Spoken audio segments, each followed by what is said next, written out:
NIA की जांच में पहलगाम आतंकवादी हमले के परत दर परत खुलासे हो रहे हैं। जांच में यह भी पता चला है कि आतंकवादियों ने बैसरन घाटी में पहले गेट बंद किए और फिर नरसंहार को अंजाम दिया। सूत्रों के मुताबिक हमले में 4 आतंकवादी शामिल थे और बैसरन घाटी के एग्जिट गेट पर पहली गोलीबारी हुई। पहलगाम हमले के जीवित बचे लोगों और आई विटनेस के बयानों के मुताबिक पर्यटकों और अन्य लोगों के पास भागने का कोई रास्ता नहीं था, क्योंकि आतंकवादियों ने एंट्री और एग्जिट दोनों गेट बंद कर दिए थे। जांच एजेंसियों द्वारा दर्ज किए गए बयानों से पता चला है कि पाकिस्तानी आतंकवादियों ने किस तरह से इस जघन्य हत्याकांड को अंजाम दिया। सूत्रों के मुताबिक 2 आतंकवादी एंट्री गेट से आए थे, जबकि एक एग्जिट गेट पर तैनात था और चौथा आतंकवादी जंगल में कहीं छिपा था। हालांकि केवल 3 आतंकियों ने ही पर्यटकों पर गोलीबारी की। 2 आतंकवादी सेना की वर्दी में थे, जबकि तीसरा पारंपरिक कश्मीरी फेरन पहने हुए था। एनआईए की जांच में कई और चौंकाने वाले खुलासे हुए हैं। पता चला है कि पहली गोली एग्जिट गेट पर चलाई गई, जिससे अफरा तफरी मच गई और पर्यटक एग्जिट गेट की ओर भागे। हालांकि उन पर घात लगाने के लिए 2 आतंकवादी पहले से ही वहां मौजूद थे। एंट्री गेट पर आतंकवादियों ने सभी को इकट्ठा किया और महिलाओं को पुरुषों से अलग होने के लिए कहा। हालांकि लोगों ने मना कर दिया, तो फिर आतंकवादियों ने हिंदुओं को मुसलमानों से अलग होने के लिए कहा, लेकिन फिर भी लोगों ने मना कर दिया। सबसे ज्यादा हताहत चाय की दुकान और भेलपुरी स्टॉल के पास हुए, क्योंकि वहाँ कई लोग इकट्ठा थे। पहाड़ी रास्तों का टीचर पहलगाम हमले का गुनहगार निकला। जी हां, एनआईए ने हमले में लश्कर के शीर्ष कमांडर फारूक अहमद की भूमिका का खुलासा किया है। फारूक ने ओवरग्राउंड वर्कर्स के नेटवर्क का इस्तेमाल किया और आतंकवादियों की मदद के लिए यहां तक उनको पहुंचाया। आतंकी फारूक का ये नेटवर्क पिछले 2 वर्षों में कई आतंकी हमलों में शामिल रहा है और पहलगाम में हुआ आतंकी हमला अब तक का सबसे कायराना हमला रहा है।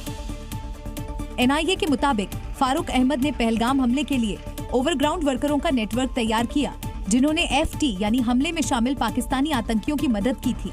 जानकारी के मुताबिक फारूक लश्कर का टॉप कमांडर है और पीओके में छिपा बैठा है।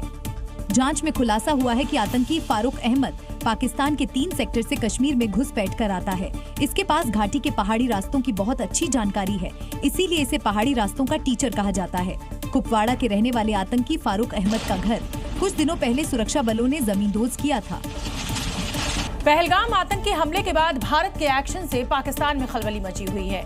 पाकिस्तानी प्रधानमंत्री शहबाज शरीफ भारत की तैयारियों से थर-थर कांप रहे हैं और अब उन्हें कराची खोने का डर भी सताने लगा है, क्योंकि शहबाज के रक्षा मंत्री ख्वाजा आसिफ ने जो दावा किया है वो पाकिस्तान के डर को और मजबूत कर रहा है और उसके बाद आसिम मुनीर की सेना मोर्चा संभालने के लिए तैयार दिख रही है। और पाकिस्तान इस कदर डरा हुआ है कि उसने पीओके में बॉर्डर पर वायुसेना को अलर्ट कर दिया है। साथ ही अपनी सैन्य क्षमता परखने के लिए सीमा के पास अभ्यास भी शुरू कर दिया। पाकिस्तान को सबसे ज्यादा डर कराची को लेकर है। सूत्रों की माने तो पाकिस्तानी वायुसेना ने फिजाए बद्र और ललकारे मोमिन जैसे बड़े पैमाने पर हवाई अभ्यास शुरू किए हैं, जिनमें J-10C, JF-17 ब्लॉक 3 और F-16 जैसे लड़ाकू विमानों को शामिल किया गया है। खास तौर से कराची की रक्षा के लिए पाकिस्तान ने अपनी सबसे एडवांस HQ-9 वायु रक्षा प्रणालियों को तैनात किया है, जो हवाई और समुद्री खतरों से निपटने में सक्षम बताई जा रही है। दरअसल पाकिस्तान का कराची शहर सिंधु नदी के मुहाने के उत्तर पश्चिम में अरब सागर पर दक्षिणी पाकिस्तान में स्थित है। पाकिस्तान के रक्षा मंत्री ख्वाजा मोहम्मद आसिफ ने एक इंटरव्यू में दावा किया कि भारत की ओर से सैन्य कार्रवाई की आशंका के चलते ये कदम उठाए गए हैं। उन्होंने कहा कि हम हाई अलर्ट पर हैं और अपनी सेनाओं को मजबूत कर रहे हैं। हालांकि पाकिस्तान ने लगातार पहलगाम हमले में अपना हाथ होने से इनकार किया है और निष्पक्ष जांच की मांग की है। पाकिस्तान का ये डर एक रिपोर्ट से साफ होता है, क्योंकि पाकिस्तान ने फिरोजपुर सेक्टर के सामने वाले इलाकों में पाकिस्तानी इलेक्ट्रॉनिक वॉरफेयर सिस्टम सक्रिय कर दिए गए हैं। पाकिस्तान के कब्जे वाले कश्मीर के बाग, रावलकोट और तोलीपीर में पाकिस्तान की 6ठी आर्मर्ड डिवीजन और 7वीं इन्फेंट्री डिवीजन की गतिविधियां देखी गई हैं।